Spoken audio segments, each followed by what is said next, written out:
The little engines were busy clearing their railroad of leaves and broken branches. Peter, Sam, and Rusty often worked together.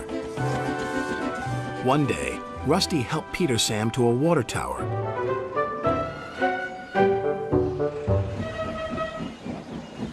Peter Sam felt much better after his long drink, but the freight cars were bored. Let's break away.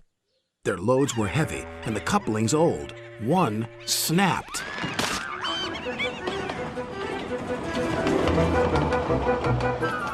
Faster, faster, shouted the freight cars. A sign read slow, steep bends and ravine ahead, but the silly cars never saw it.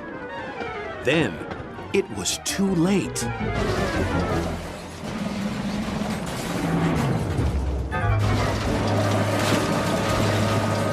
Peter Sam arrived at the scene of the disaster. His driver sighed. This was our fault. We didn't secure them properly. We'll have to get help to pull them out. Sir Topham Hatt will be very annoyed. And he was. You will work in the yards until I can trust you again.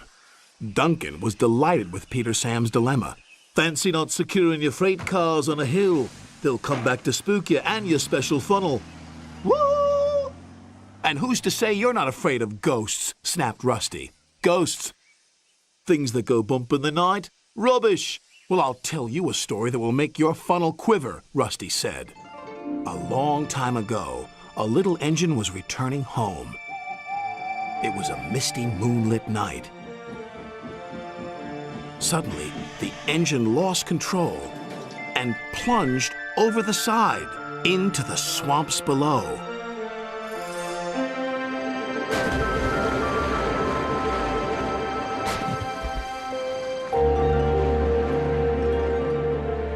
He was never found again. But many a workman will tell you that when the moon is full, they have seen the little engine trying to get home. But he never reaches the other side. So what do you think of that, Duncan? Rubbish, replied Duncan. Never mind him, Peter Sam. He'd be frightened if he really saw a ghost. This gave Peter Sam's driver an idea. Let's play a trick on Duncan. The next day, he spoke to Duncan's driver and fireman, who agreed. We'll do it tonight. Duncan had to take coal cars to the slate mines and then bring cars back. Duncan's driver decided as part of the plan to cross the old iron bridge. Haunted bridge. Rubbish, snorted Duncan.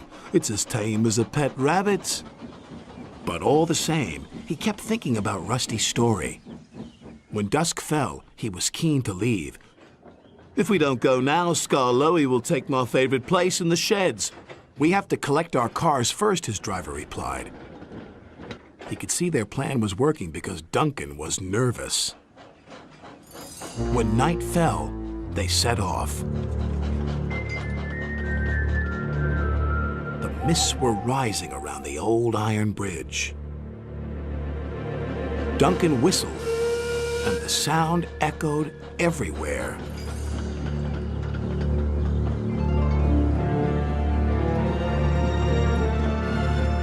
Then, ahead, he saw flickering lights. His driver knew they were only insects that shine brightly at night, but to Duncan they looked like an engine. Next, his driver secretly threw a rock from the cab into the ravine below. It's the ghost! Take me back! Take me back, please! When Duncan reached the safety of his shed, he closed his eyes tightly. Spooked, are you, Duncan? Laughed his driver. No, I'm asleep. And Duncan refused to open his eyes. He did, though, when he thought his driver wasn't looking, just to make sure that he was still there.